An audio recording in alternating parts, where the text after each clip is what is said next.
guys, peace and praise to all of you. For today's video, we will see a Muslim doctor called to prove Islam is the true religion. Let's watch this. Yes, Dr. Hassan, how are you? I'm good, sir. How are you? I'm fine. You are live on air now, and everybody is waiting for you to tell us why Islam is the true religion. Go ahead. Okay, so thank you so very much.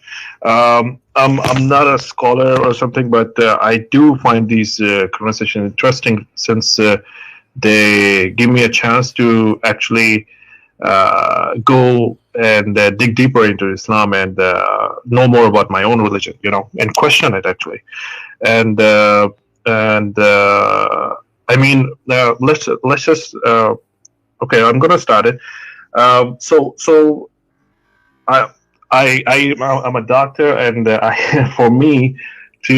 for something to make sense, it has to be very logical, and there has to be, yes, evidence, but there has to be like a kind of evidence which is like substantial. You know, there has to be like a lineage, or you can say you know, connecting the dots, just like Steve Jobs says.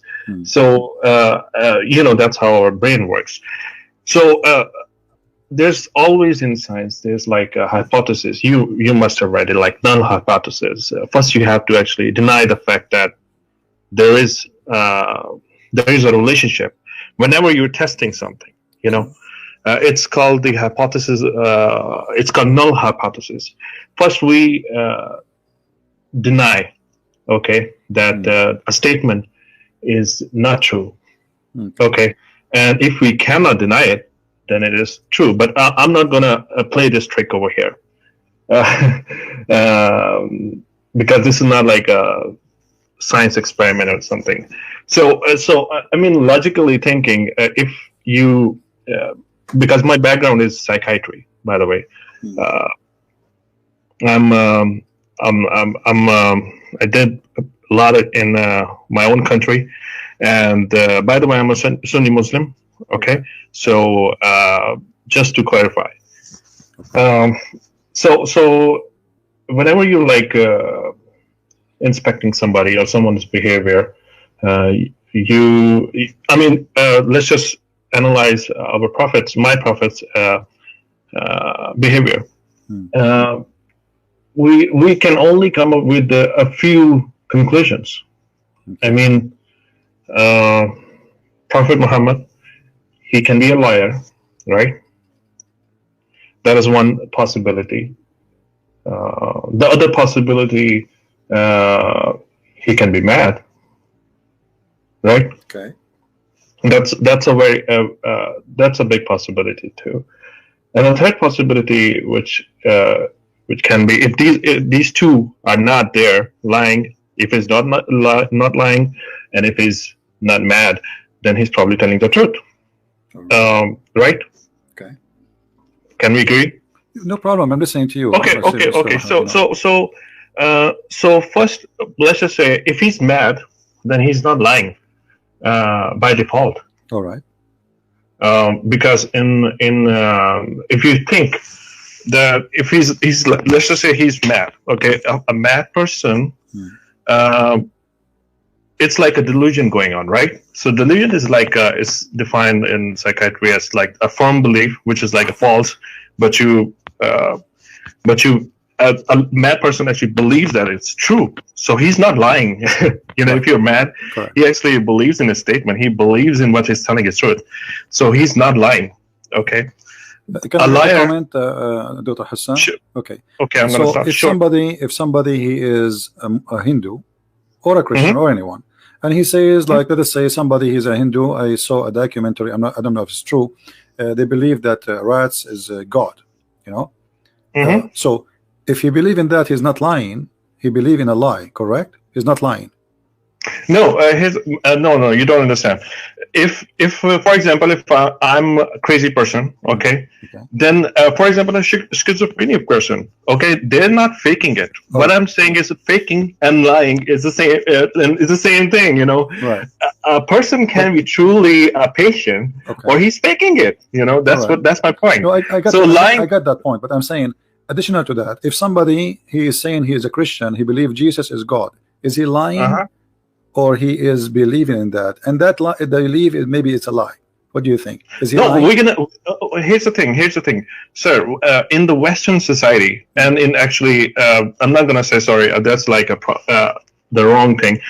I will say we should carry the same criteria for everybody. Right. If a person claims something like that, we'll carry the same criteria.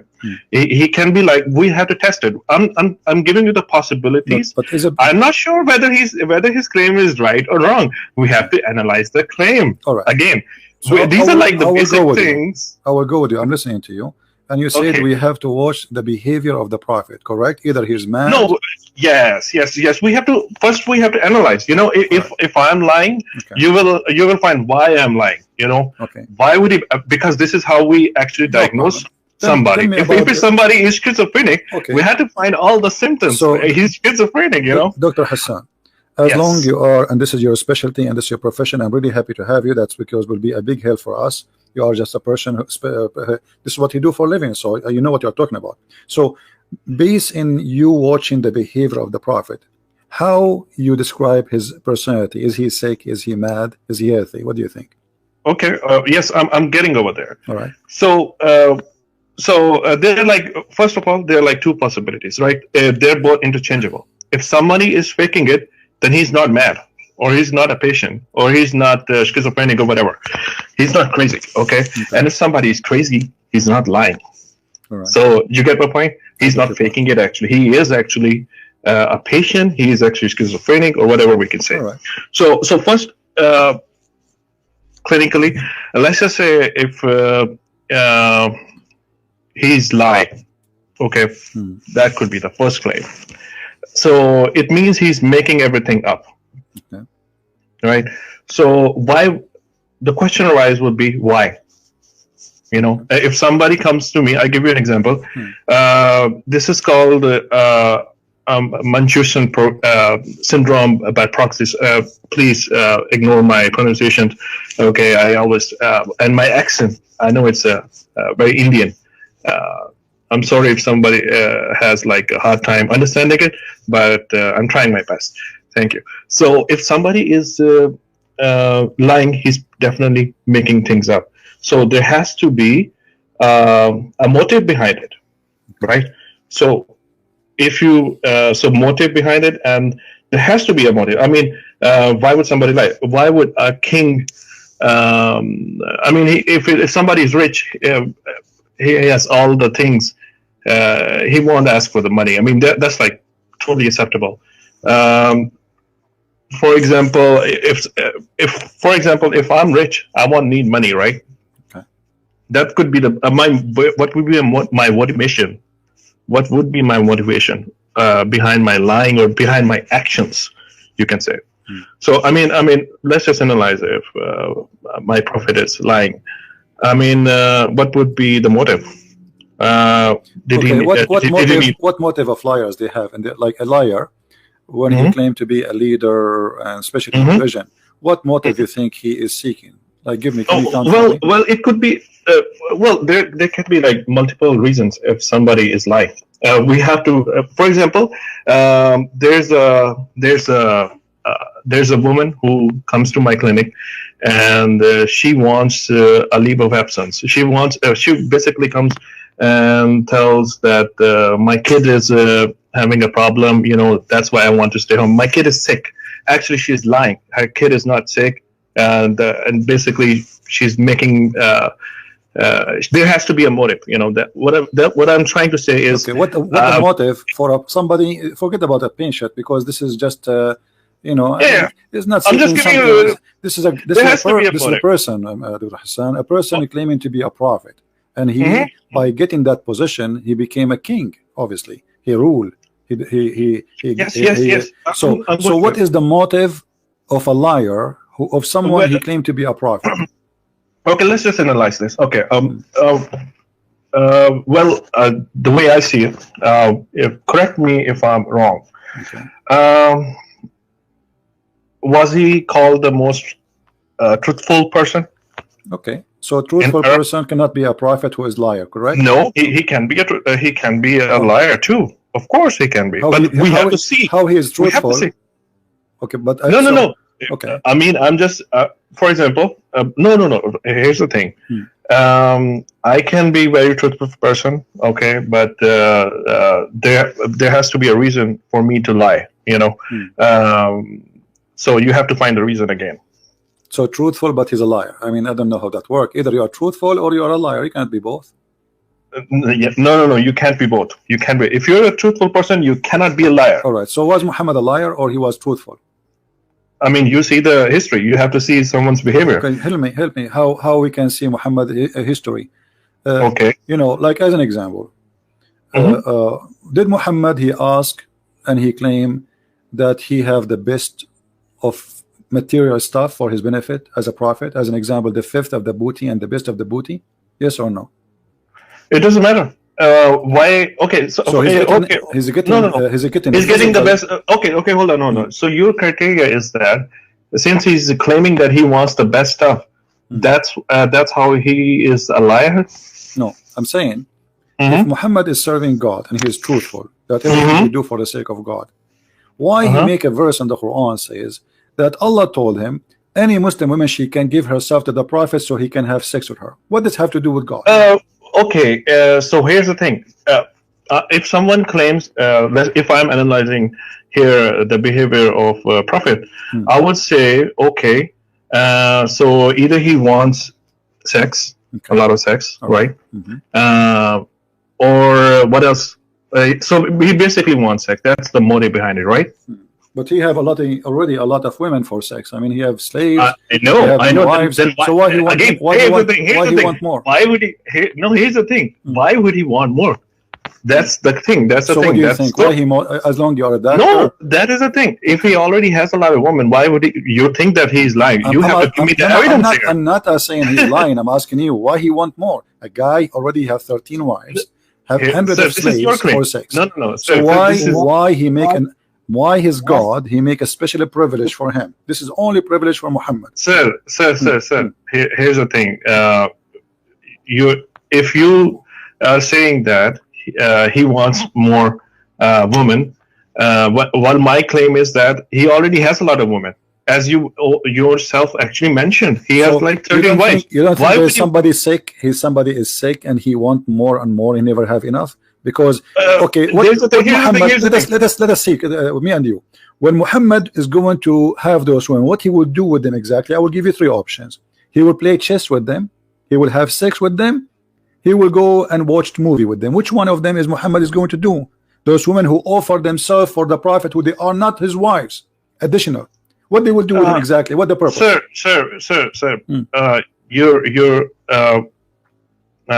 Let me say, what you're telling is actually you're actually proving your own point. Let me say it. So you're saying that why would he want more women? This is for you to tell me that if he's lying, you have to. I'm not saying he's lying. I'm saying, listen. I'm not saying you are a doctor, right? And suddenly you as a doctor, suddenly you as a doctor, then you're saying it's the truth. Dr. Hassan, suddenly you as a doctor, you do not know, and you're asking me. I'm asking you, why a person, he have a lot of wives, he make a verse in the Quran saying that God told him. Okay. So first, why God Hassan? Why God? Sir, here's the thing. Let us not to go over each other. Sir, you're asking me the wrong question. I tell you why. You're actually saying that he actually made up the verse. Okay, so if he's not the one who made the verse, why Allah he gave him a verse? Okay, why Allah he gave him a verse saying she give herself to the Prophet? The guy he can marry as many as he want. Why Muhammad he can marry as many as he want, but Muslim they can marry only 4? Here's the thing. Alhamdulillah, you made the point. You made the point. Right. You're saying. So you're basically judging God with the same criteria as a human being, which is like totally not true, which is totally the wrong criteria. I mean, imagine if your God would you like yourself to be made with the same criteria as your servants? I'm not judging. I'm not judging anyone. I'm asking a question. Yes. If Muhammad is a Muslim, is allows, Muhammad a Muslim, or he's a Buddha or Hindu or a Christian? What he is? Is he a Muslim? He's a Muslim. Okay. So why a Muslim? He have a privilege, and all of them is about sex and money. Because God gave him. Okay, but why he's a Muslim? I mean, does that mean that he is? He's a prophet. Above, he's a prophet. Is he above Islam? Is he above Islam, or he is under Islam? Is he above Islam? He's the best of the Muslims. Okay. He's the best of the human beings. If I am the best, he's the king of the prophet. Okay, he's the king of the prophet, guys. So if he is the king of the prophet, Allah, he made verses for him saying that any woman you want to have sex with her. Yes. Oh, that's you. Okay. Here's the thing. You're saying all right. Then you can also actually criticize why he would be given the highest rank in the Jannah or the paradise. What the highest rank in the Jannah for Muhammad? Jannatul Firdaus. Okay, what he would do there? What he would do there? That's none of our business. We have to reach them. It's a surprise for us. It says that he will have the power of 100 men of the people of heaven in sex. Alhamdulillah. Okay. I'll be happy. Okay. I'll be happy. So guys, the prophet of Allah, but not you. It's him, not you. He will have the power of 100 men of the people of heaven, and you will have a power of 40 men in earth. That means the prophet will have the power of 4,000 men in sex. Because yes, he can have it. I tell you why. I tell you why. Why? He served my Lord Allah more than me myself. So he deserved more. Okay. He suffered more. That makes sense. He suffered more. That makes sense. That makes sense. If, for example, if you suffer more, Allah will give you more power for sex. Sir, here's the thing. If you, for example, you have a servant. Okay, if a servant serves you more, would you not be happy and give him more? Give him more sex. I will definitely. If he would ask anything. Okay, listen, Dr. Hassan. You see, I'm taking advantage of having you as a doctor, and you're saying you are a psychiatrist, like a. Sorry, forget about me that I'm a doctor. No. I'm a logical person. I'm not a logical person. If a person he imagined himself seeing things, but in fact he did not see those things, what do you think he is? And then it would be schizophrenic. All right. So it's like hallucination. Thank you. So your prophet and the hadith, and this is sahih, it says that the prophet he was bewitched, and I want you to look in the screen with me. It says, once the prophet was bewitched, so that he began to imagine that he had done a thing which in fact he did not done. What do you think this? You as a doctor, what is that telling you? Sir, again, so you're saying that he was bewitched, right? I'm not saying. It is you Muslim saying that to me. I'm Christian. So what does it prove? You tell me. A second ago you told me that he have a mental issue. A second ago you just said that. I asked you if somebody imagined himself doing something, but in fact he did not. You said to me he's schizophrenic. You said that. So you said anyone who do that, he have what you describe it. Say again. I don't know how to say it correctly. If somebody schizophrenic, is that correct? Or somebody can be schizophrenic. Okay. Somebody can be. Is Muhammad schizophrenic? Because a second ago you told me, but it's just saying. That's for you to tell. No. I am asking you. You are a doctor, not me. I am not even a nurse. I don't even have a driving license. I mean, the only license I have is a driving license. They will take it from me soon. So I'm asking you. You as a doctor, somebody he imagined himself he done a thing, but in fact he did not. And the Muslims claiming that he was bewitched, which means he lost control of his mind. What you describe the situation for us? You're saying that he was bewitched, so he was. I'm not saying. Why you keep saying I'm saying, my friend? It's not me. It says Aisha. She said, narrated Aisha. You can look on the screen, by the way. It's on the screen. Okay, well, let me just see. She said once the prophet was bewitched, so that he began to imagine that he had done a thing which in fact he had not done. Okay, so where's your source, by the way? I don't know. Sahih Bukhari, my friend. Sahih Bukhari. Sir, Sahih Bukhari. Do you know that? How much do we? Okay, I'm not sure about this. Okay, but I read this one, and I'm not sure. But let's just say if he's bewitched, what difference does it make? Well, a second ago you said he's shifrazeh, and now you are saying what difference would make. Trying to find one who's talking. We used to see if he's a crazy. Aren't you the one who starts saying, "Let us examine if Muhammad is a crazy or a liar"? You're saying that since he was bewitched, so he's like schizophrenic, okay. Or he's like. You as a doctor, do you believe in bewitching? Yes, I do. Okay, so you believe as a doctor, if somebody came to you, okay, if somebody came to you and says, "I imagine myself having sex with my wife, but in fact I did not because somebody bewitched me," you as a doctor, you believe in bewitching? Oh, there are actually evidences for this. Really? That's a scientific evidence? Yes. Really? So how somebody hello. Yeah. Sir, science changes. Okay, first of all, science changes. Science is not constant. I'm telling you. For example, there was like a planet which was removed. I mean, science changes. Okay. We're talking about the logic here. Okay. I mean, if I tell you, I tell you what, sir. I tell you what. Even if you see the medical science, there was like substantial increase in the knowledge in the last 10 years, like which we're like which we're seeing it. Okay, before that, like there was not a lot of knowledge. Okay, and this proves like things change in science too. So you are saying to me until now science did not discover that that magic is true? Yes or no? Is it true or not according to science today? I believe magic is true. No, I'm saying science. According to science today, is it true? Is science approving magic, or the science is disapproving magic? I don't know. I'm not a scientist, but I have read it. I have read about you studied. Okay, now listen. So no, I'm not a scientist. So now you are saying your prophet bewitched. Can you tell me what bewitched means? He had a demon or something. That's what you're saying. You're a prophet. He was occupied by a jinn or something. My friend. That's black magic. Black magic. Okay, you know what the black magic? Explain to us. What is that? It's a demon magic. But Muslims don't believe in demon. We do actually. No, you believe in genie. Genie is not a demon. Genie is made from fire, and he is a creature. Demon. He can even have sex with Muslims. No, sir. We even have like in the studies in the books that we have. What books? We have all the knowledge about the Qur'an. What books? I'll give you the reference. Don't worry, I will. Okay. The Qur'ans and the jinns. Basically the bad jinn is even jinns have tribes, you know, and they can be Muslim, they can be Christian, they can be Jews. So we have in the religion. There's like a lot of lots and lots of information about it. Okay, I want you to help me with this. It's a part of our faith too. The jinn, we have to believe in the supernatural things. You are saying now, and everybody heard you. There's a bad jinn controlling your prophet. How he control him?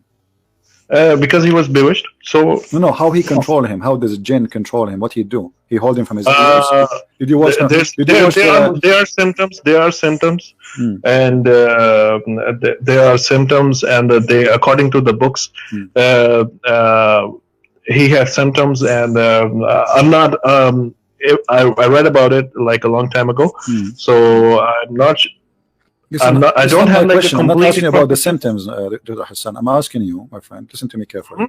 I'm saying to you, how did genie control him? Did you watch the movie? Like it's a cartoon movie, like a guy, he owned a restaurant, but they will not give it to him, and then a rat start teaching him. He jump inside his head, and he hold his hair, and he make him move his hands. So how does genie? Let us say that is the rat in the head of Muhammad, and how is controlling Muhammad by his hair? What he's doing exactly? I have no idea. I haven't. That's what I'm saying. I don't have the information about the bewitching and everything.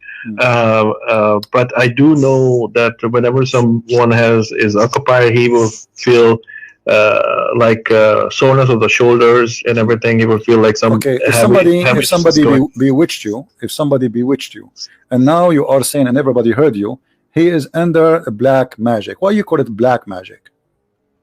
Black magic is pretty. I mean, it's a form of magic. So it's a bad magic. I'm not a sorcerer. It's like something bad. It's something bad. Is it bad? Is that magic bad? It is bad. Okay, who is the one who taught magic?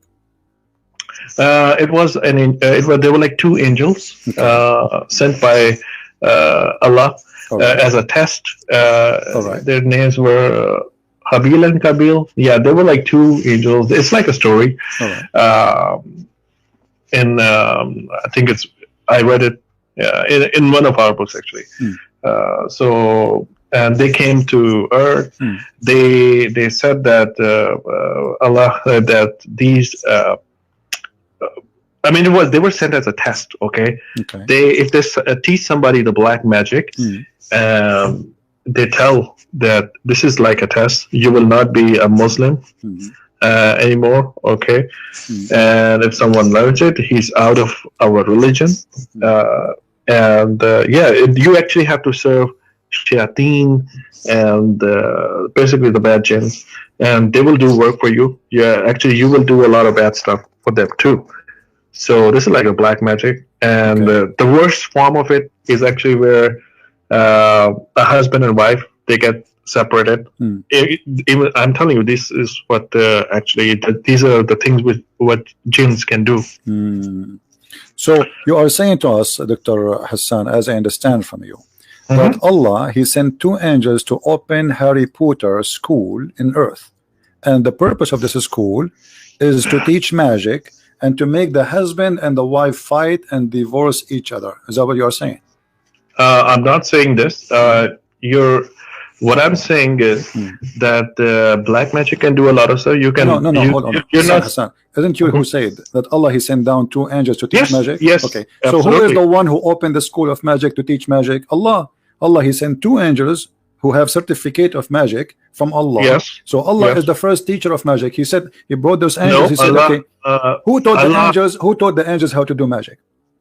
Allah, probably. Yes. Okay, Allah, thank you. So Allah taught the angels. He made a training for them about to do magic, and then Allah, He sent the angels down to the earth. Yes. And the angels, they open a school in the Babylon Tower to teach people how to do magic. Why? Because there was like a test. It's a test for human beings. It's a test. It's everything over here that we see is a test. If imagine, I mean, if there's no test, there's no reward. So there's always a test. Right. So Alhamdulillah. Alhamdulillah. Yeah. So Allah is making a test by teaching me magic so I can control somebody else. And now the Prophet himself is controlled by magic. I tell you what, sir. Here's the thing. He was this is in our books that there was jadoo or the black magic. It happened to him. I absolutely have. If I would deny it. Yeah, but you see, I'm going with your logic, Dr. Hassan. Yes. Just listen to me a second, please. You just say, sir, the Quran. You said the Quran, and this is the Quran saying actually that Allah, He sent two angels. Their name is Harut and Marut, and they will teach the man. They teach somebody so he can separate between the wife and the husband. But this is not separating between Muhammad and the wife. Look what happened.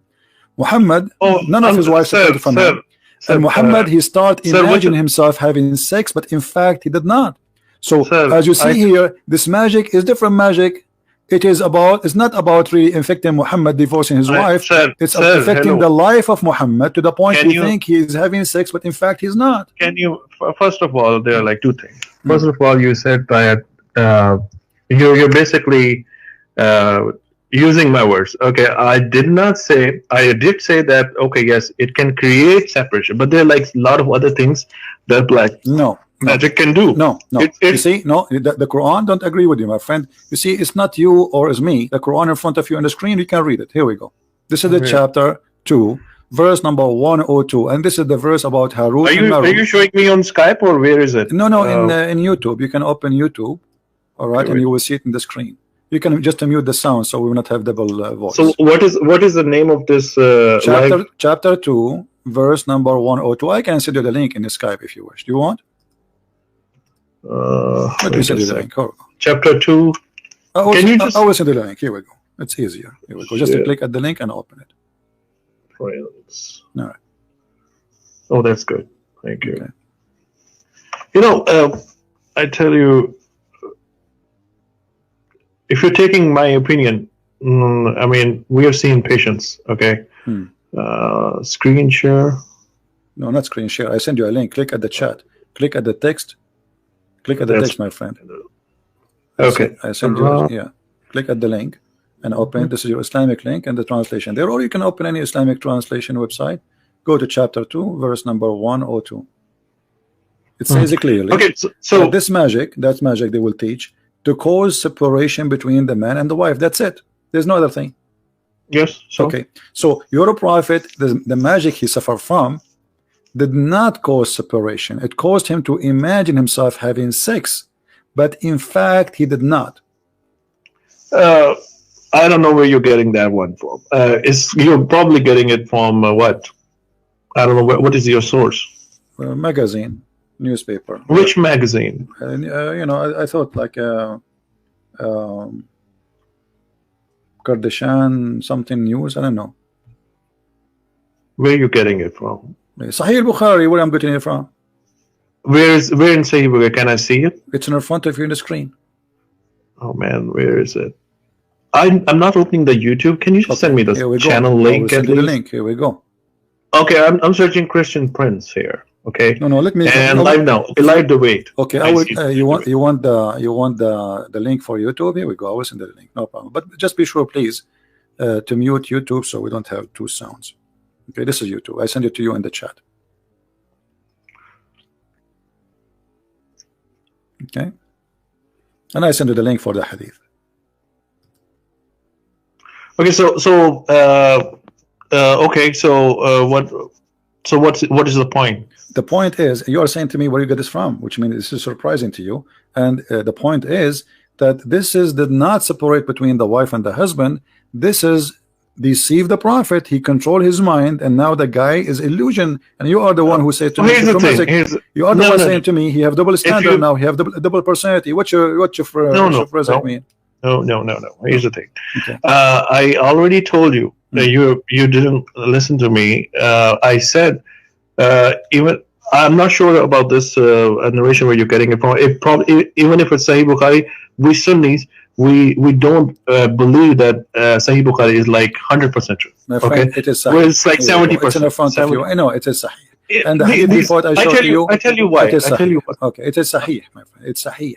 So let us not to play this game. It is Sahih. All Muslims agree about it. It's Sahih. No. It's only 70% that we agree. I can tell you. I can assure my friend, I can give you videos of Muslim scholars saying that Sahih al-Bukhari is the most accurate, and maybe 95-97% is correct. I will discuss secondly, nobody disagree about this hadith, my friend. Not a single Muslim disagree. So let me tell you now what's happening. It doesn't matter. It does not matter. You feel now. Okay, now look what you did. Dr. Hassan, look what you did. You are a person who said you study, and you are a person who like to analyze and give a proof. Can you give me a proof that this hadith is not sahih? I can assure you. Okay, listen to me first. What did I say? I said there are. It's one of the effects of the black magic that it will cause separation. I did not say, or even in Quran, if it says that it causes separation, I did not say that it is the only effect of it. Okay, even if we have sexual relationships with the wives, if we told Aisha. Aisha, he got married to Aisha at the age of 53. Even if he had what? 53, he was 53 years old. Yeah, okay. I thought you were saying Aisha, she was 53. No. He was 54 actually. But anyway, okay. And 53. I'm pretty sure. Okay, 1 year will not make a difference. Anyway, so okay. But okay. Why would I there?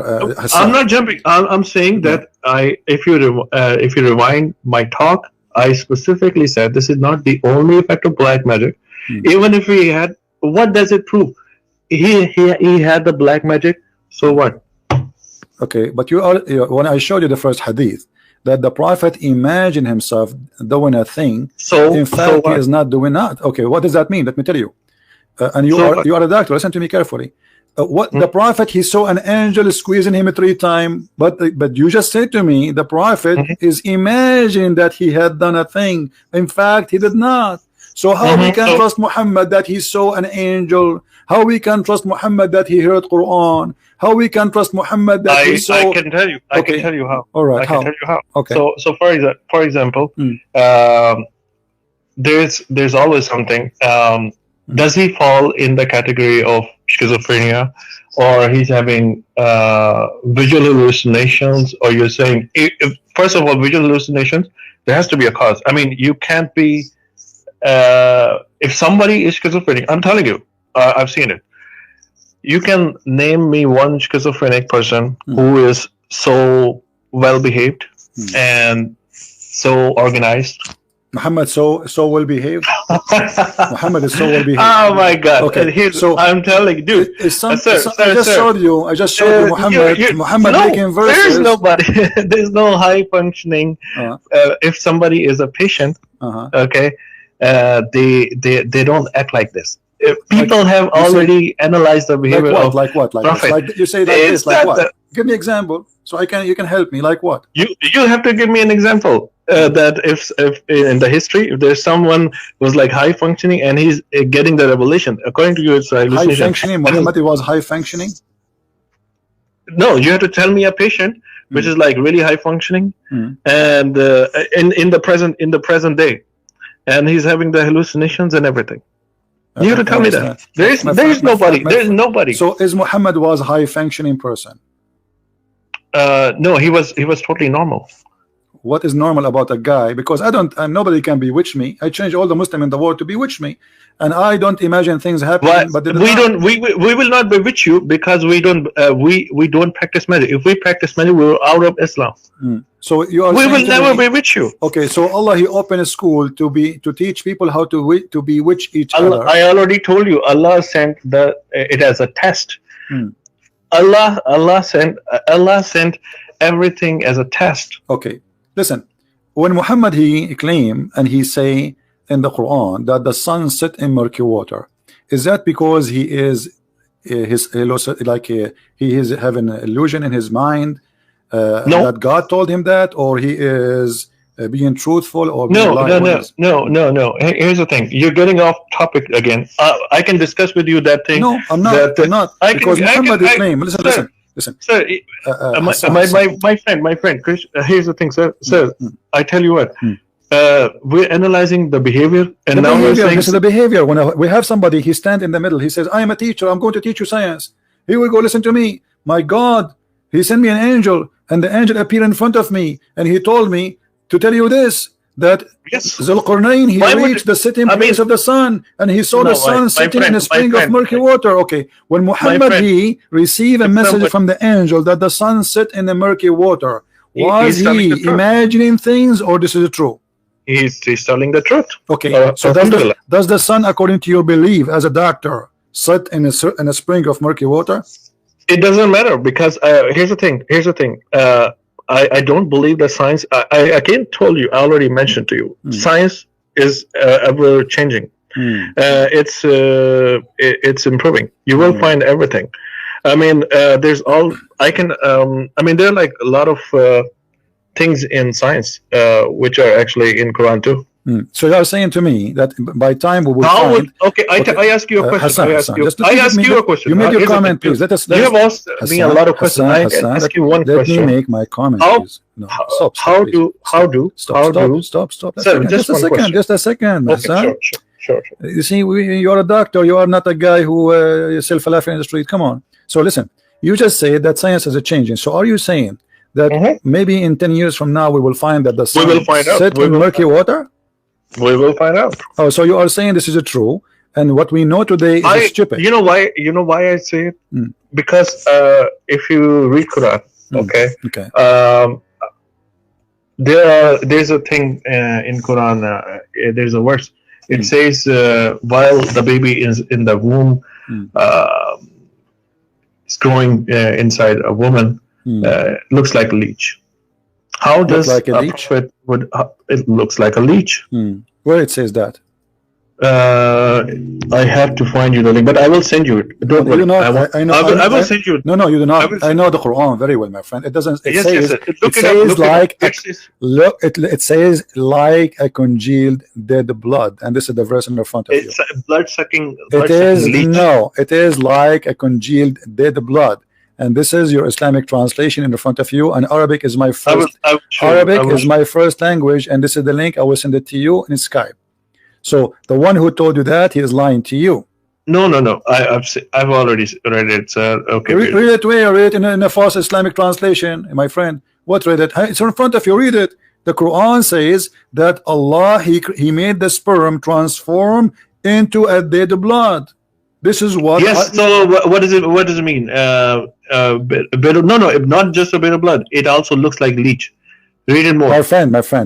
It's look like a leech or not. Alaqa is the dead blood which attached to your body. So it's dead blood. Doesn't matter. Yes. So what does a leech do? Okay, but does the sperm transform into dead blood? Yes or no?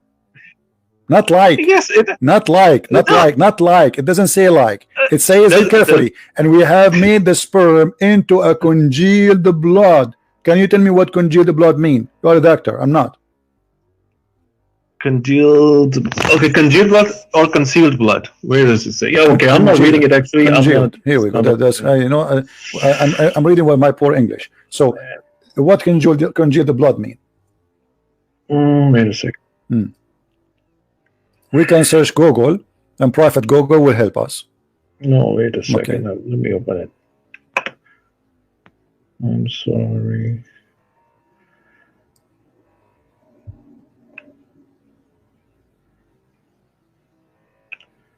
Let me just copy the link and open it up and the other tab.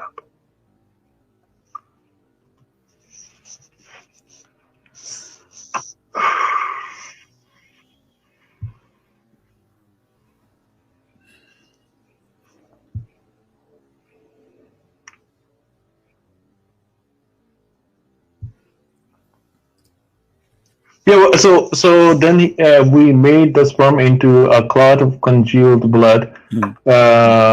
Congealed blood, okay.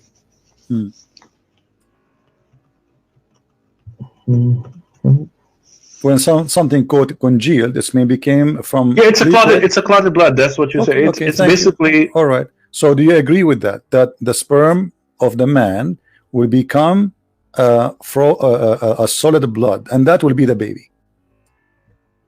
Blood essence, it recharge. I don't know what's the definition here.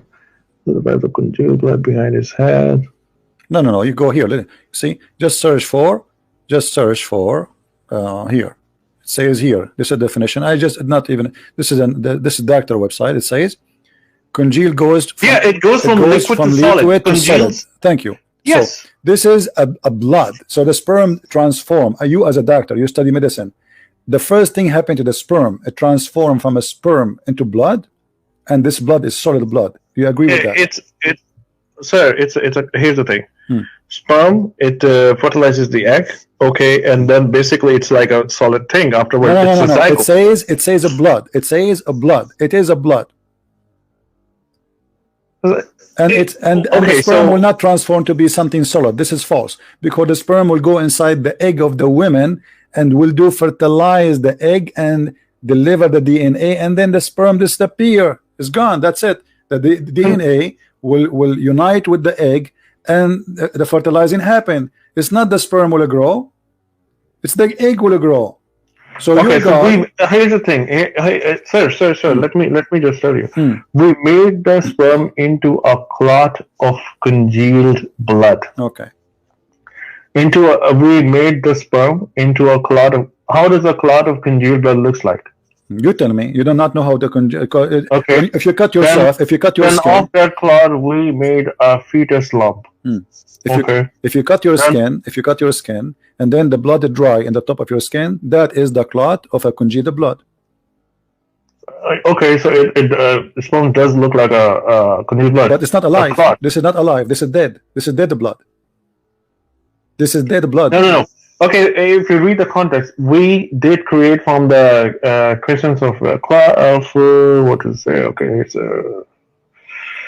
then we placed him as a drop of sperm in a place of rest, permanently fixed. You didn't read the verse number 13, which is right above the verse number 14. I tell you why. Okay. First sperm it's telling you that Okay. It is sure. The verse number 13 is saying. Who knows better? Who knows better what the Quran, Hassan? Who knows better what the Quran mean? Me or you or the Prophet? What do you think? A prophet. Okay. My prophet. Let us go and see what the Prophet said. And whatever the Prophet said, my friend, it is right no, in no, no. front of Whatever your it is Prophet right, said. No, hold on, hold on. It is hold on. right in front Hold of you. on. No, no, no. You know, it's not right in the Read front the of me. verse number 13. No, here we go. Here we go. Here we go. My friend, Here we you're go. not letting me Okay. read it. Read it, please. It's in front of you. This is in front of you. This is your Prophet saying that. Your Prophet The verse number 13. Listen, Sir, Quran, I'm reading the Quran right in my front friend, of you. your Prophet Let me- explain the verse. Do you like to explain? Do you Oh like my- your Prophet explanation, or you don't respect your My Prophet friend, explanation? you're not listening. Do you respect your Prophet explanation, or you don't? Sir, if you're talking like this, here's the thing. You're not letting me make a point. I totally get your point. Now let me make my point too. I asked you which one is better, my opinion, your opinion, or the Prophet's opinion. You You have said the asked me so Prophet many opinion. questions. Let me answer. No, no, no. Let me, I'm asking. I'm saying to you why you don't want to read what your Prophet said. You told me to, Why you my don't friend, want to here's the read thing. what your Prophet said? I'm going to read it, my friend. I'm going to read it. Just give me 1 minute so that I can explain to you. Okay, go ahead. Let me explain to Go you. ahead. Okay, so verse number 13, it says, then we placed him as a drop of sperm in a place of rest. That is actually the womb. It's already been placed, firmly fixed. Let me ask Then you. we Hold went on. from Are you into sure you're a of doctor? course. Are you sure you're a doctor? Dude, don't see. Do the sperm go to the womb of the women? Yes, it goes into it says it gets fixed over where is there. the egg? Where is the egg? No, no, no. Where is the egg located? Do the egg live in the womb? Do the egg live in the womb, or it is outside in the womb and then it moved there? It is that you just said, everybody heard you, that the sperm go into the womb. Do the sperm go to the womb? It gets fixed over there. That's what it's saying. No, no, no, no. You said, you're a doctor. You said, I'm asking you, please, scientific opinion. Do the sperm go to the womb, or the sperm go to the egg? Is the egg inside the womb before the sperm came to it? I am telling you, if you read the verse number 13, okay, I'm gonna answer the question. You just said, Dr. Hassan. Just let me. You just said that the sperm go to the womb. Oh yes, I said that. Okay. Let me explain. Do the sperm, according to science, go to the womb? It goes to the egg. And then but where is the egg? Is the egg is in the womb? But you just said, everybody heard you. You said the sperm go to the womb, but the womb is not where the sperm go. No. Here's the thing. Okay, you did not even read the Quran correct. I can tell you why. My friend, you are the one who said to me, a fixed place, a resting place is the womb. Mr. Christian, you don't let me explain to you. You basically argue a lot, but let me explain. I'm not arguing. I'm trying to understand you. You claim to be a doctor. You're not even trying to understand. And you are saying that the sperm go to the womb. No, just let me finish and then talk. I have not even made my point, and you started talking. You stop in interrupting me. Let me, dude. This is very frustrating. I mean, you think that you know. I know this is your audience. Let me just explain. If you read the verse number 12, what does Quran say? Man, we did create from a. Basically, it's a car. Then we placed him. Basically, the sperm in a place of rest, which is in a place of rest is basically the uterus. Okay, firmly fixed. Yes, it is attached. Okay, but what the congealed blood here is the placenta, and if there's like and if you the placental hemorrhage, if you read about it, it happens postpartum, and there's a lot of blood. Yes, it is. Placenta is basically supplying and receiving the blood. Okay, Hassan. Okay. Listen. Okay, can you please read for me the interpretation of Hassan? Hassan. Okay. Whatever you say. Hassan, can you read for me, please? Please read the whole Dr. Hassan. And can you read for me your Prophet explanation for the verse? Are you against your Prophet to explain the verse? I am not. Now I'm going to read it because you have listened to me. Now I'm going to read it. Thank you so very much. Okay, go ahead. Okay, so where is it? I'm sorry, I actually.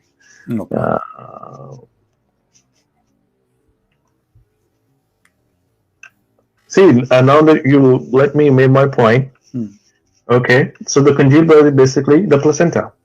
If you read it. No. Yes, it is. It is. No. You read it. Because it says the sperm will become a congealed dead blood. This is the baby. And Listen, everybody is laughing. I mean, it's in front of us, and here we go. Your prophet is explaining if this is the placenta or not. Read it. Read. It's on the screen.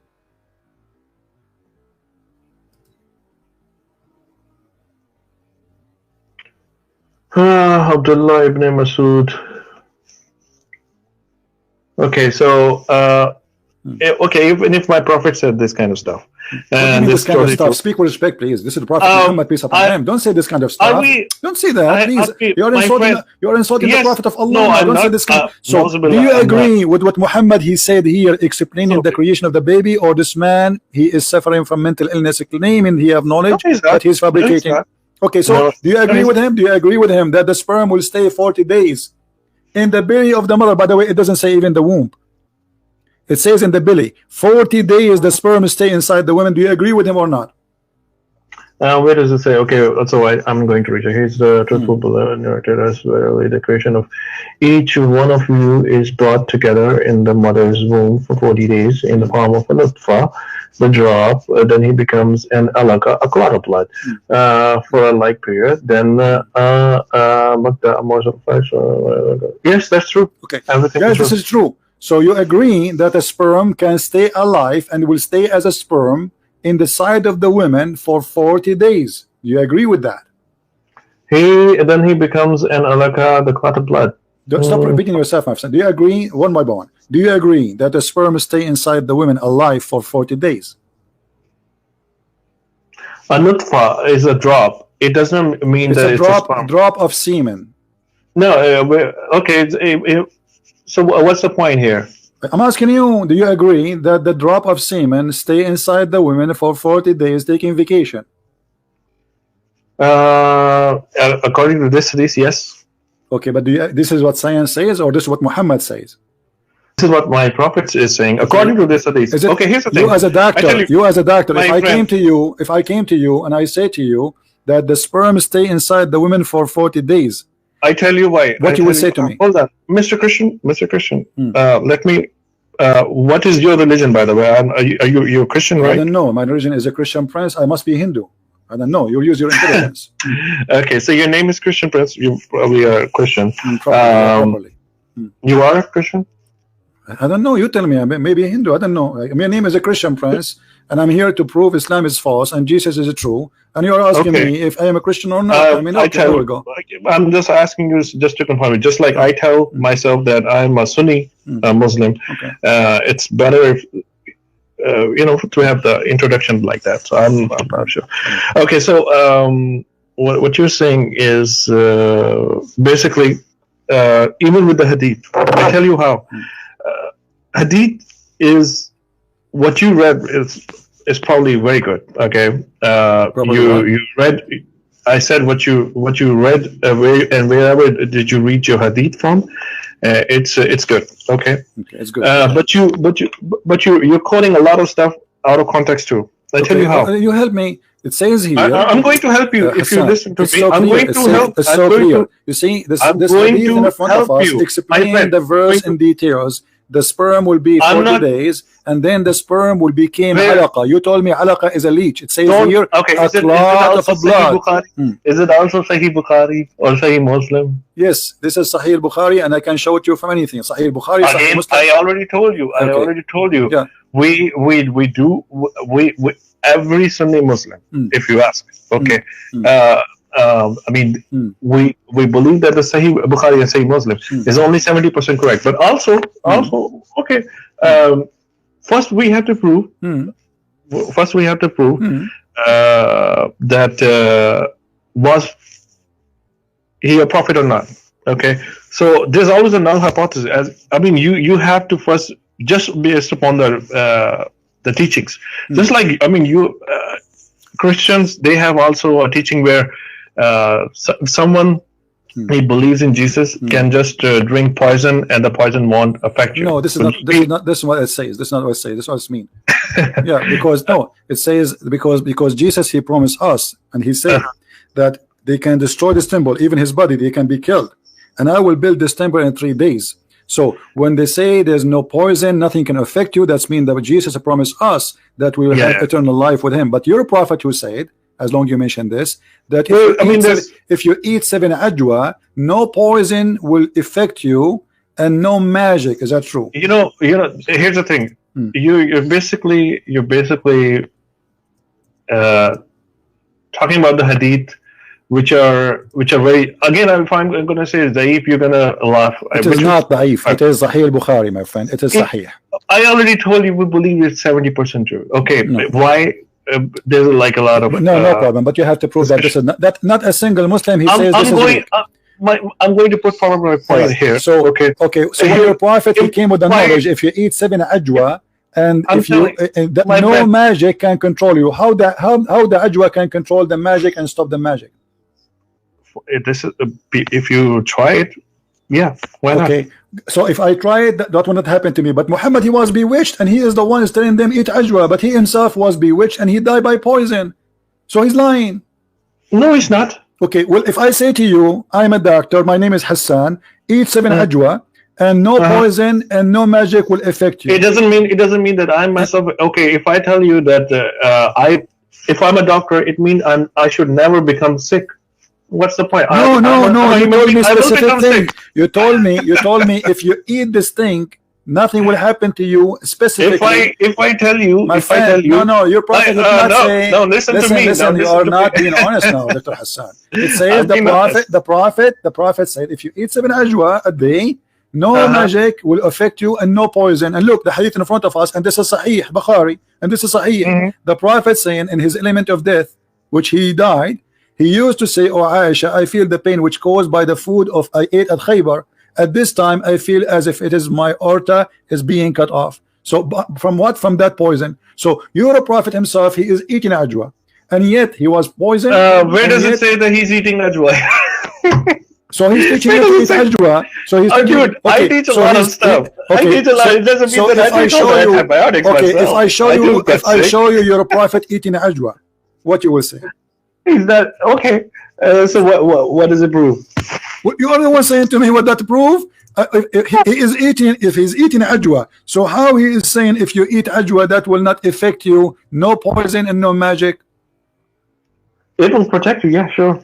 Okay, can we like have a date with you next week? You open the camera and you take rat poison and ajwa. That's what I'm telling you. Here's the thing. No. Here's the thing. People taking ajwa and then they, if my prophet is saying it, that's true. Okay, listen. So what we learn here, that your prophet is teaching his own fiction science, that a baby, first he is a sperm, and the sperm became a dead blood, and this sperm stay inside the women for 40 days. And you as a doctor, you confirm that this is true. Just no, I'm saying again, last time when I mentioned you, Hadith, I tell you what, for example, I already told you that we believe that 70%. You start quoting the stuff. Okay, Hassan, just to make it simple. You see, our talk is about you proving to me Islam is true, and you mentioned to me that the Quran have science. Can you show me? I'm not going to pick up Listen, my friend. I'm not going to pick up. Asking me the questions. You don't let me prove it. Hassan. No. I will give you what do you mean? No, you don't. Look, okay. No, you don't. I will give you the mic. And I want you are the one who mentioned, everybody heard you, that there is a science in the Quran. There's a science in the Quran. Can you show me one example of science one by one and see if it's true or it's a lie?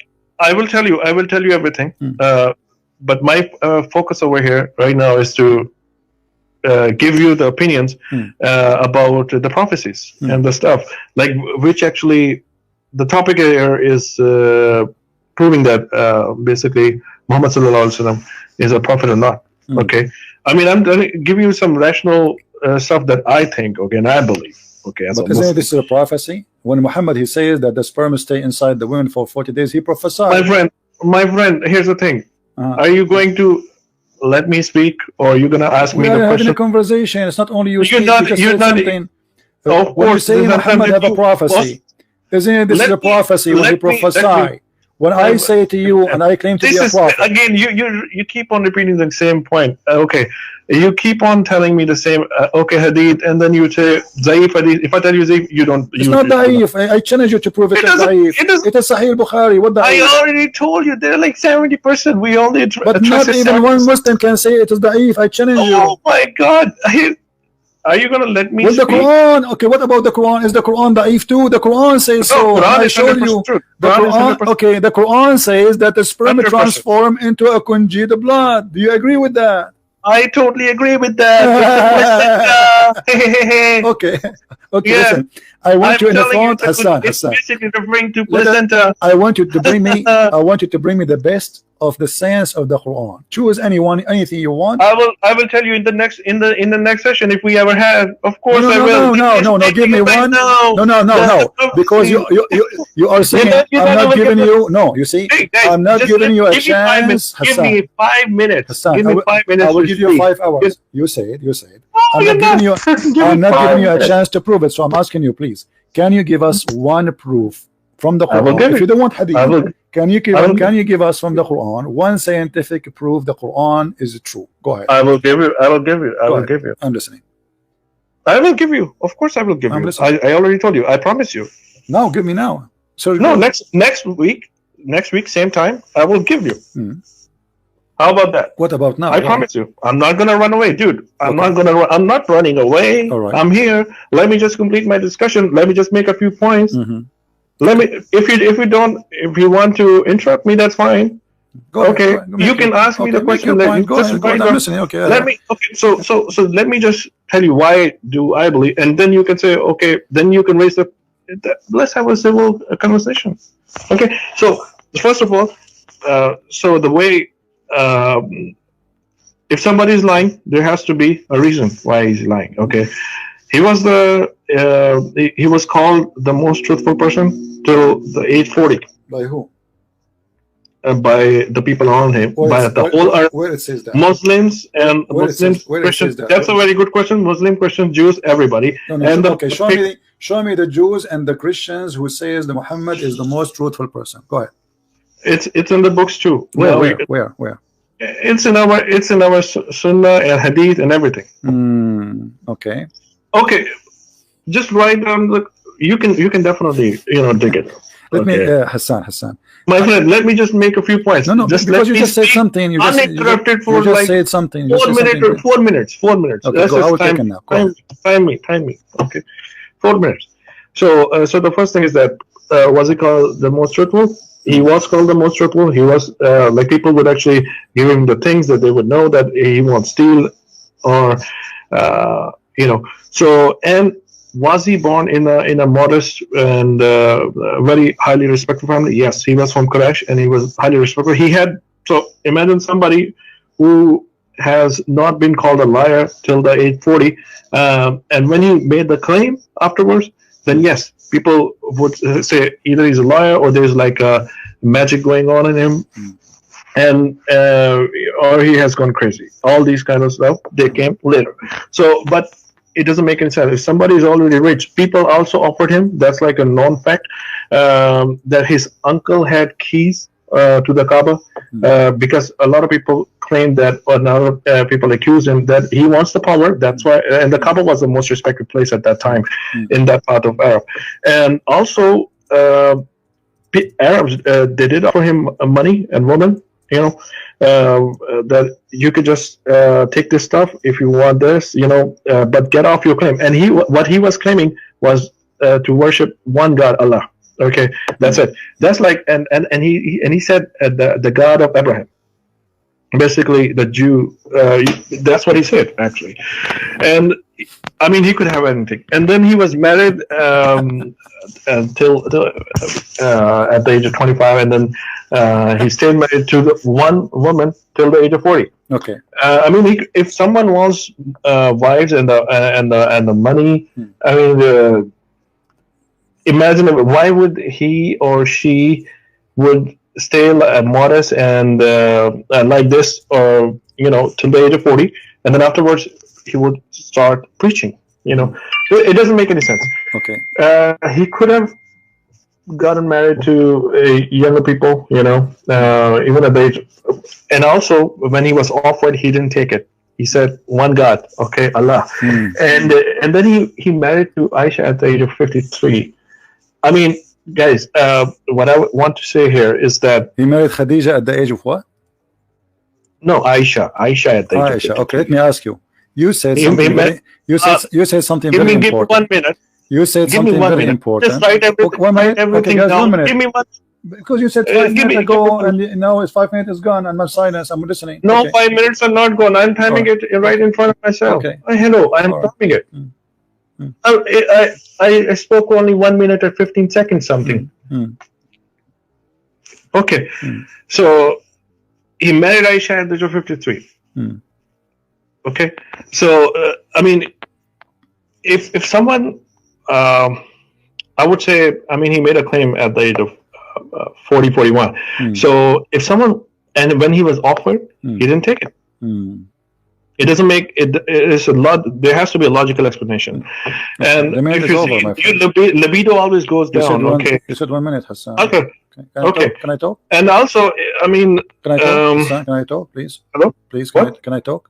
Because 5 minutes is over from a long time. You said 1 minute again. You say 1 minute, and you keep talking. Can you talk? No, you didn't even let me finish. Come on. What finish? When you finish? 10 hours from now? I mean, that's it. We got it. No, look, you mentioned to me that he married Khadija. Is it true that Muhammad and Khadija, they made the father of Khadija get drunk so he will accept Muhammad to be a husband? You are saying to me he's coming from a noble family. Why a person he will be rejected by the father of a woman? She is married twice already, and she have tons of kids. And yet she is a lot older than Muhammad. Yet Muhammad and Khadija, they made the father of Khadija get drunk, and when he's drunk, they took off his clothes.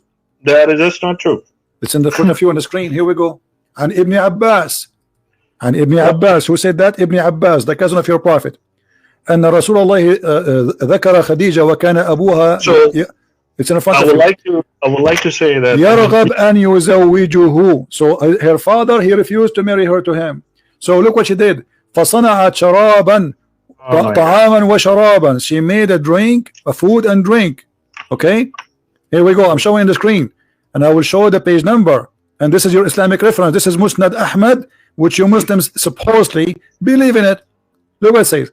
So she made food and drink, and she asked her father to come, invited him, and she invited some Arabic, people, by the way, from Quraysh. And then after they ate and they drank, and you're showing Arabic. Where's the English? What? Where's the it's only Arabic. Well, it's not my fault. This book is not translated. Who cares? I mean, ask your scholar later. Listen. No, later. You can take this snapshot. Take a snapshot. Take it to your scholar, the sheikh in the mosque who speak Arabic. If you speak Arabic, tell him to read it for you, and I will show you the page number. Hold on. Let me finish. And so she made him eat. They made them eat and drink until they get drunk. And then Khadija, she said to her father that inna Muhammad ibn Abdullah yakhtubuni. Muhammad, he wanna marry me. فزوجني. He said, okay, he's drunk. And then she made him a dress, the nice clothes, and so she made him dress the most nice suit he have, because in wedding party they have nice clothes like everywhere. The clothes they wear, they save it only for occasion. So here Khadija, she made him drunk, and she made him agree to marry Muhammad, and Muhammad was part of this game to marry her. And you are saying to me he's a trustworthy? Okay, now I can. If your daughter, hold on, if your daughter, listen, if your daughter, she wanna marry someone, and then she made you get drunk, and then when you are drunk, she says to you, this guy, he wanna marry him. Do you accept him? The guy, he said, this guy, you marry him. Okay, no problem. Can I talk now? Okay, go on. Can I speak? Okay. So first of all, there are like 2 points that I would like to make over here. And I hope that, okay, so first point is about the alcohol, and the second point will be about the young marriages and everything, about the cultural stuff. So first of all, the Arabs over there, they were even in the Quran, if you read, alcohol was prohibited like very later, and people used to drink alcohol like water. even over there at that time. Okay. Okay. And people would actually drink water, drink alcohol, just like water. I mean, it was like like water. Even okay. You got my point. Okay. So, and the second. So that is an excuse. That is an excuse for somebody you call him trustworthy to make his father-in-law drunk to marry a woman. Are you saying to me that a fraud? Are you saying to me at that time a fraud was not forbidden? Are you saying a fraud was not forbidden? Fraud. This is a fraud. Alcohol was not forbidden. The first thing Muhammad did in his life, it was a fraud. He married Khadija by a fraud. No, it was not a fraud. It was not a fraud. She made him drunk. She lied to him.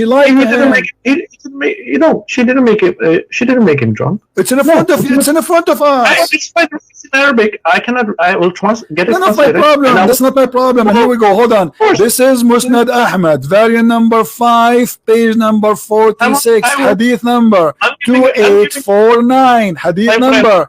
Listen. Hadith number 2849, Musnad Ahmad, volume number 5, page number 46, and you take a snapshot as we showed you in the screen, and you can take it to your sheikh, and I challenge any Muslim to say I'm lying. Okay, now can I have 1 minute? Sure. Okay, so first of all, the alcohol thing is it's cultural thing. Secondly, if prophet, there are a lot of people who actually say that he married a younger woman at the age of 53. First of all, the libido level falls, and why would somebody marry at a later age after 50 to a younger woman? Because she's rich.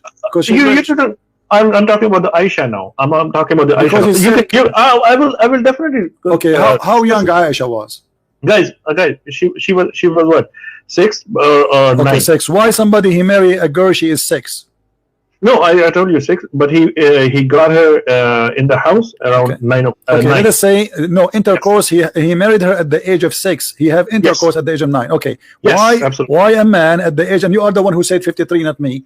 At the age of 53, according to you, why somebody at the age of 53 he marry a kid? Let me talk now. All right. Let me talk now. All right. Can I have 1 minute? Sure. 1 minute. You will not interrupt me. No problem. Go ahead. Okay, thank you so much. Promise me 1 minute. 1 minute. Okay. Oh yes, 1 minute. 1 minute. Okay. You always interrupt me. Just give me 1 minute. No. Okay. So first of all, if it was not a culture norm, people would have objected it. Okay, and if his father himself is giving his daughter to a pious man, then definitely it was an honor. And if it was me, I would have also done the same. I wish it was me. Secondly, if you even in USA today. Even in USA today, there are. I'm talking about the first world country, USA. There is a community in Kansas or someplace. You look it up, Google it. Okay, they still marry their daughters off at the very young age. Okay, to the older people. Okay. I mean, it's a cultural thing. Here's the thing: why is the slavery? I'm going to talk about a little bit about slavery. Thank you so very much. My time is almost up, but let me make one point about the slavery too. People, this slavery was not even prohibited in USA till a long time. I mean, it was like last century or what? I mean, people were carrying the slaves in Christianity, in Islam, in Judaism, everywhere. It was a cultural thing. Are you done? So the point was about your mate is done. Yeah, okay, the point is done. Thank you. You can talk. Okay, so now I'm going to ask you as a doctor. Very brief and I want to ask you as a doctor. I will give you the mic back, and I will give you 2 minutes, not 1 minute. What make you keep saying there is some they marry children, etc. Okay, what make a person at the age of 53 who was married to a rich woman, she is a lot older than him just because she is rich, to marry a child at the age of 6? What the benefit of this marriage? Go ahead. Okay, can I talk now? Okay, so first of all, you're saying you're claiming that he married her because of the money. Okay, and actually, that was not the case.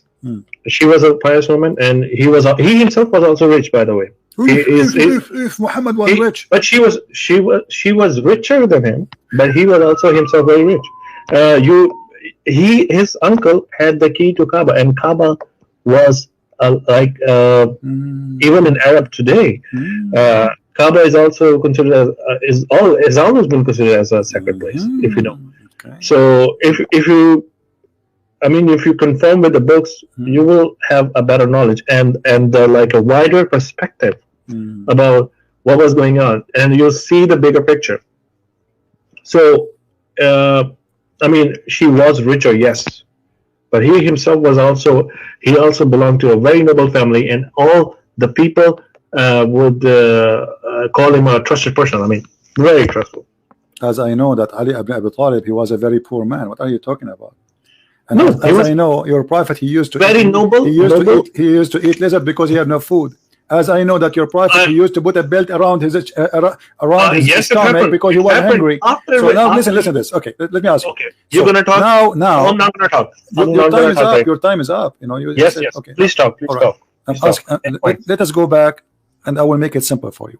Yes. If sure. I saw a guy in the street and he is married to a widow, and I say to him, "What did you marry?" He say, "A widow."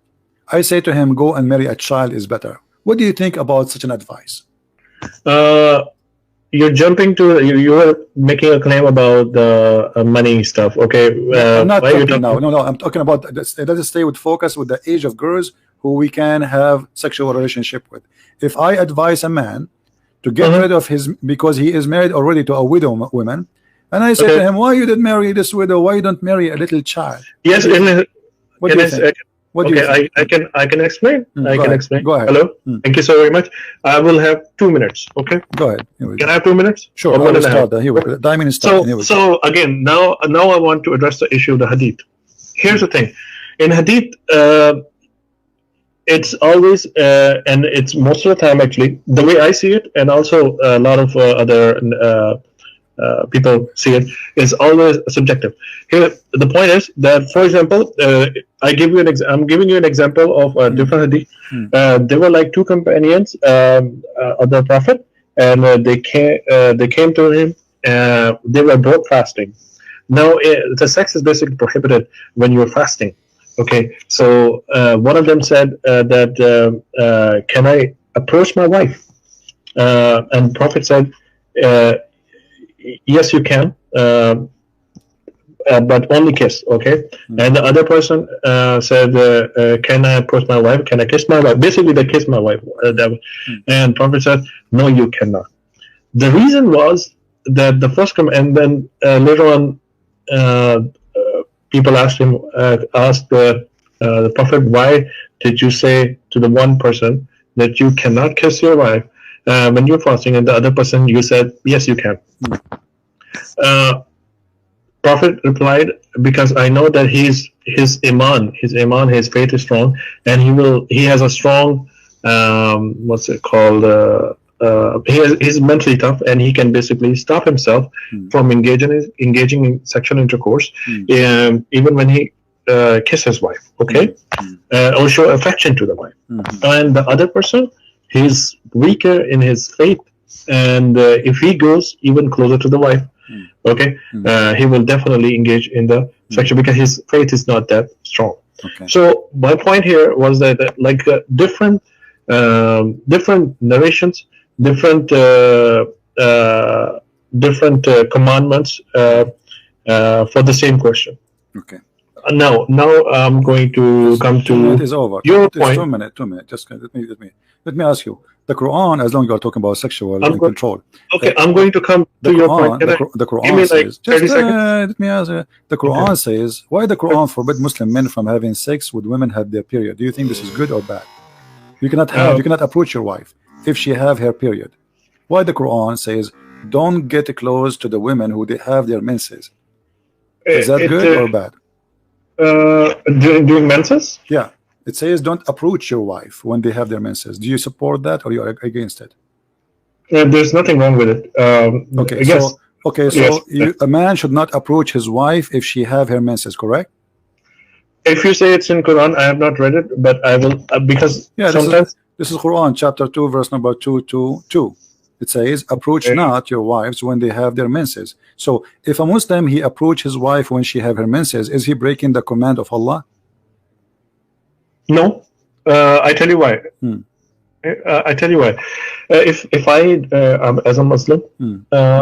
and there are like things in Quran which are like said as it is prohibited for you, Hmm. okay, and then there are things it's better not to do it. Hmm. I mean, there's like a different way to state things. Hmm.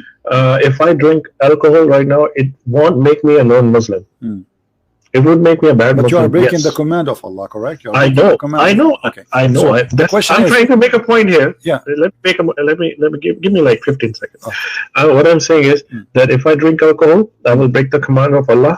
Okay, Hmm. but it won't make me a non-Muslim. Hmm. It will make me a bad Muslim. Okay, thank you. Yes. So Thank if you. somebody have sex with his wife, or he approach his wife when she have her menstruation, that will make him a bad Muslim. That's what you are saying. Yes.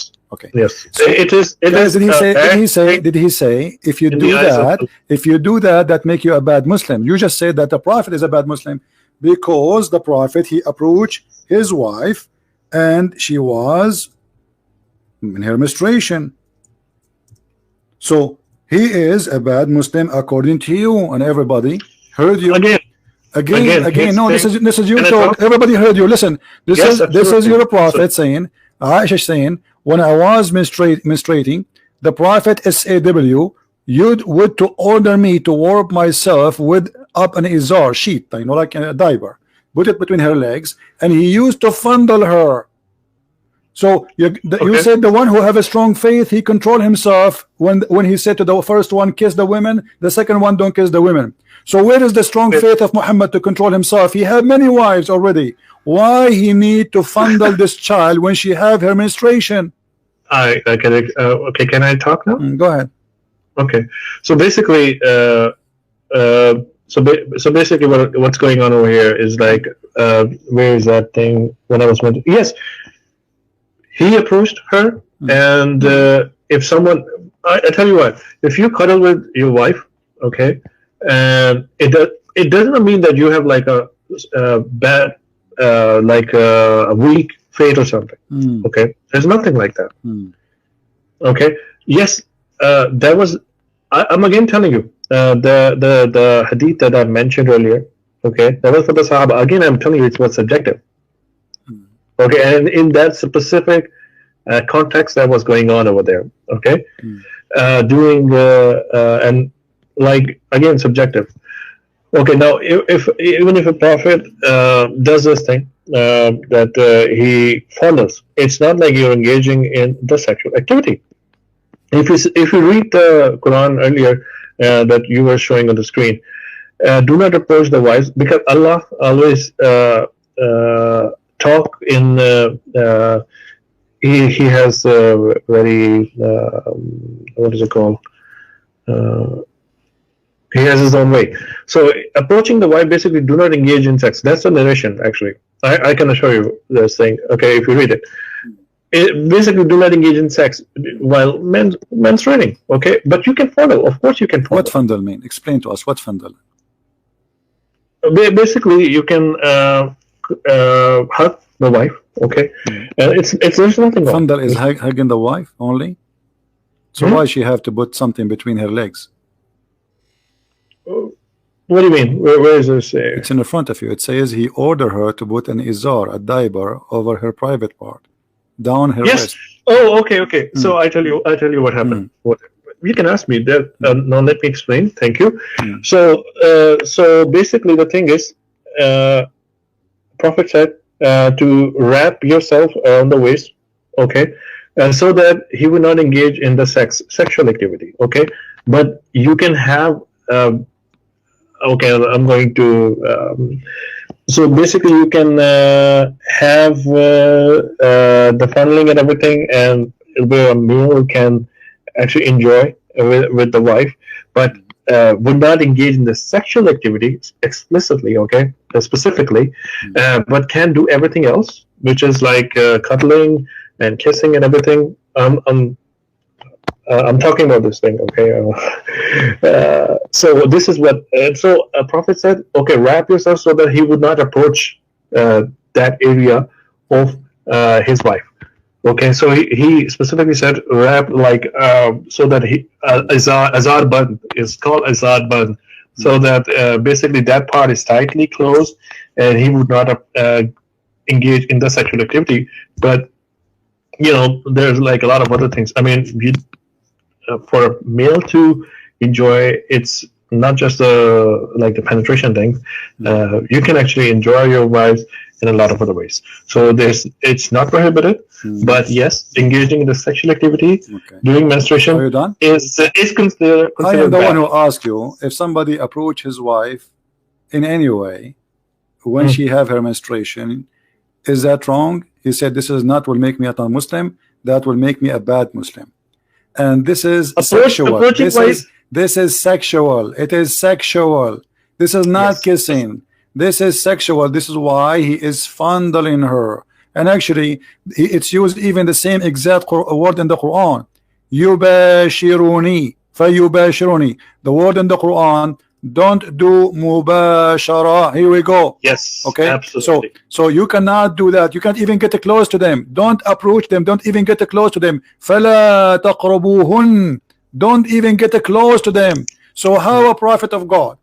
He tell the Muslims in the Quran, don't get close to your wives. Don't get close to your wife. And you can open any translation. لا تقربوهن. Don't even get near them.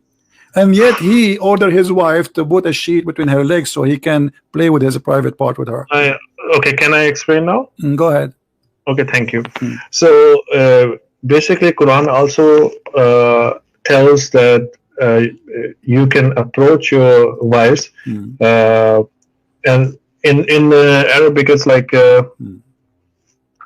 what is it called? Basically, vagina is where the fruit is. Okay. Where is what? What is what? Vagina is basically where the fruit. I mean, I'm not saying this. I'm just making fruit? what I'm trying to. What the fruit? What I'm trying to. What the fruit? It bears the fruit. It bears the child. Okay. So you can approach your wives. Basically, anal sex is also prohibited in Islam. And it's where it says that. I thought the Quran says the opposite. You can't do that. The Quran says you can do that. Where does it say that you can do it? حرثا لكم نساءكم حرث لكم فآتوا نساءكم أن شئتم. So your wife is Where does it say? Where does it say? Here we go. Let me the verse. Here we go. Chapter 2, verse number 2 to 3. Your wife is the same as a ground in you, the same as a field. So dig in the field exactly. as you wish. Exactly. Where does it say? Chapter 2, verse number 2 to 3. Okay, women are like fields. Okay, women are like fields. Yes, it's called Ketia. So fields, basically, the thing is, can I talk now? Yeah. Okay. So fields are where you actually, whenever you bear a seed, and you will get the fruit. Okay. So you will get the fruit from a field whenever you bear the seed. Where do you bear the seed? In the vagina and not in the anal part. So this is like, if you read it, it's the field. Field means which will go. Okay, so it specifically says vaginal sex. It does not mean the anal sex. Okay. Thank you. Does it say? You see, I'm showing you the Muslim translation, which is all full of lies. It says you approach your wife as you wish, whatever you want. Just dig in it. It says here.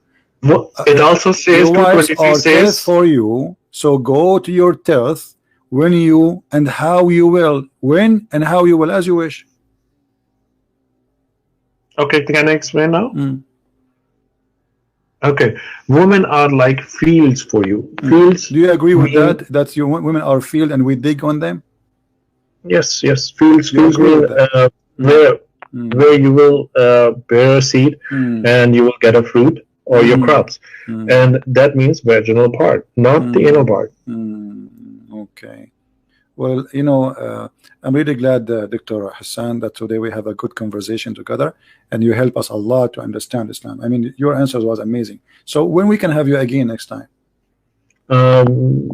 Next week, okay. Inshallah. So next week we can have a debate about science and the Quran. You get ready? Okay, sure. Right. Because you mentioned to me, give me time to bring you science and the Quran. Okay. So guys, next week we will have Dr. Hassan with us, and he will show us the science of the Quran, and you will see, you will hear amazing science from Dr. Hassan. He's the doctor. I mean, come on, this is his profession. You know, this is what he do for a living. So next week we are expecting a debate. Do you want a date, certain date? Can we set a date or what? Sir, let me see.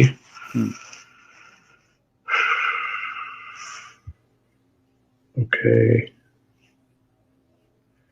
So it's 20th. Okay.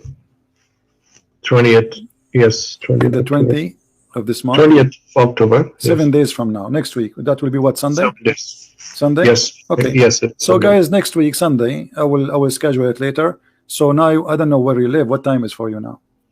I'm in Houston. So in Houston, okay.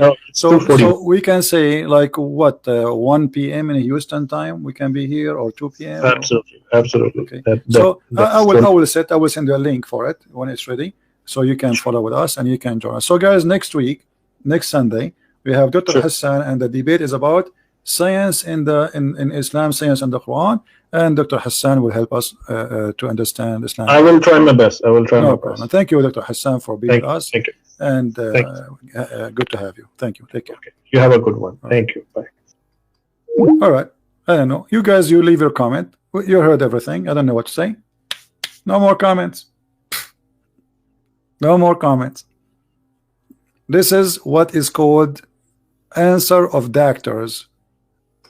The sun set in murky water, he agree, and he accused science that science does not know. Sperm stay in the women for 40 days, and he agree. The sperm became a congealed dead blood, and he agree. But he's a doctor. This is not a barber shop guy. This is not a taxi driver. This is not a bus driver. This is a doctor.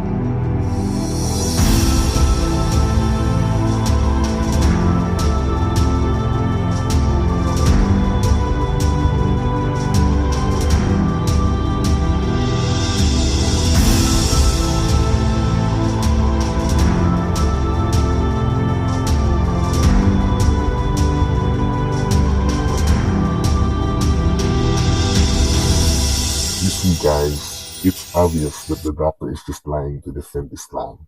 Imagine if you're the doctor and you need to go through all of this, defending your faith against the reality. Sooner or later, if you're not mentally ill, you will leave Islam. So anyway guys, thank you for being in here. Please don't forget to watch, like, and share our videos. Thank you all. God bless you. Bye bye.